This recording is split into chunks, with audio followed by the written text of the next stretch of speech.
सोचिए जरा, भारत के किसी छोटे से गांव में एक परिवार रात को टीवी पर खबरें देख रहा है। स्क्रीन पर मिडिल ईस्ट में बढ़ते तनाव की खबरें चल रही, मिसाइल, ड्रोन और युद्ध की बातें हो रही, और उसी घर में किसी का बेटा, भाई या पिता दुबई, सऊदी अरब या कतर में काम कर रहा है। फोन बार बार मिलाया जा रहा है लेकिन नेटवर्क व्यस्त है। माँ की आंखों में डर है, पिता के चेहरे पर चिंता साफ दिखाई दे रही है, और पूरे परिवार के मन में एक ही सवाल घूम रहा है, क्या गल्फ देशों में काम करने वाले भारतीय सुरक्षित है? हेलो दोस्तों, मैं करण किशोर और आपका स्वागत है हमारे चैनल पे।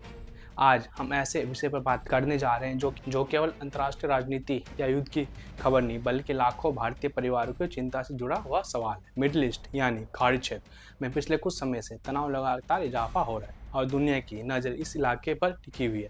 अमेरिका और इजराइल और ईरान के बीच बढ़ती टकराव की स्थिति ने पूरे क्षेत्र को अस्थिर बना दिया है, और इसी वजह से भारत में भी चिंता का माहौल है, क्योंकि गल्फ देशों में करीब 90 लाख से ज़्यादा भारतीय काम करते हैं। दुबई, अबू धाबी, सऊदी अरब, कतर, ओमान और कुवैत जैसे देशों में भारतीय बड़ी संख्या में रहते हैं, और इनकी कमाई से भारत के लाखों परिवार का घर चलता है। हर महीने भेजे जाने वाले पैसे से गाँवों में घर बनते हैं, बच्चों की पढ़ाई होती है और परिवार का जीवन चलता है। लेकिन जब मिडिल ईस्ट में युद्ध या तनाव की खबरें आती है तो सबसे पहले चिंता उन परिवारों को होती है जिनके अपने वहाँ लोग काम कर रहे होते हैं। पिछले कुछ दिनों में जिस तरह के मिडिल ईस्ट में सैन्य गतिविधियां में इजाफा हुआ है, उससे कई लोगों के मन में डर पैदा हुआ कि कहीं ये तनाव गल्फ देशों तक न पहुंच जाए। दुबई और यूएई को लंबे समय से दुनिया के सबसे सुरक्षित क्षेत्रों में माना जाता है। यहाँ कानून व्यवस्था बेहद मजबूत है और सरकार सुरक्षा को लेकर बहुत सख्त रहती है। यही कारण है कि लाखों भारतीय सालों से यहाँ काम कर रहे हैं और उन्हें यहाँ अपेक्षाकृत सुरक्षित माहौल मिलता रहा है। लेकिन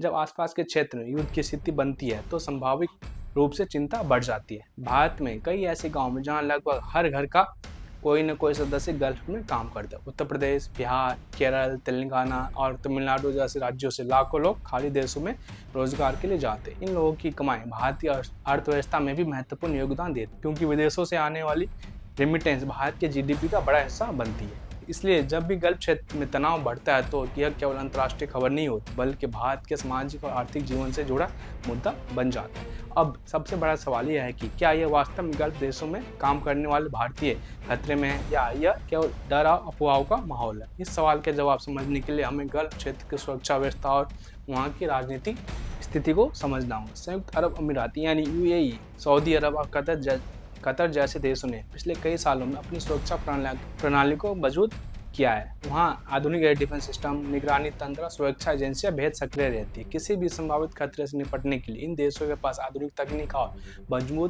मजबूत सैन्य व्यवस्था मौजूद है। यही वजह है कि अभी तक इन देशों के बड़े शहरों में सामान्य जीवन लगभग सामान्य भी बना हुआ।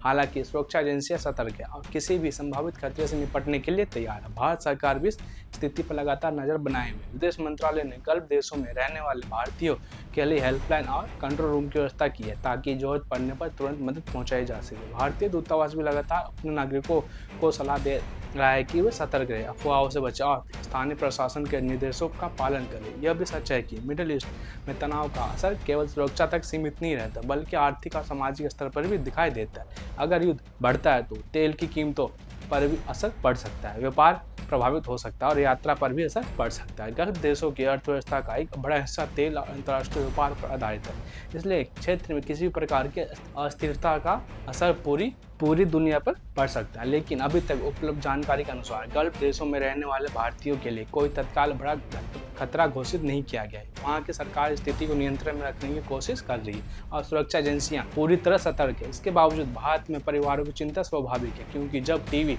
पर युद्ध की खबरें दिखाई देती है और डर में इजाफा होता है तो कई परिवार रोज अपने रिश्तेदारों से फोन पर बात करके उनकी सुरक्षा की जानकारी लेते हैं। लेकिन सवाल अभी भी खत्म नहीं हुआ है। अगर मिडिल ईस्ट का ये तनाव और बढ़ता है, अगर युद्ध खाड़ी देशों तक फैलता है, तो वहाँ काम करे लाखों भारतीयों का क्या होगा?